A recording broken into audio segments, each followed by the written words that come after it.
تو اگر وہ میری بہنیں چاہیں کہ ان کے شوہر کا قرض اتر جائے، تو کیونکہ مرد حضرات کے پاس ایک بہانہ ضرور ہے موجود کہ جی کام کاج کے اندر مصروفیت میں نماز نکل جاتی ہے، حالانکہ وہ نکلنی نہیں چاہیے۔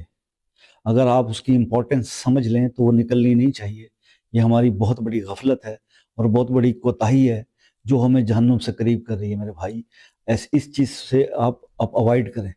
نماز کو امپورٹنس دیں گے تو آپ کی امپورٹنس اللہ تعالیٰ کی نظر میں اسی طرح سے آپ بلند ہوتے جائیں گے، آپ کا مقام بہتر ہوتا جائے گا۔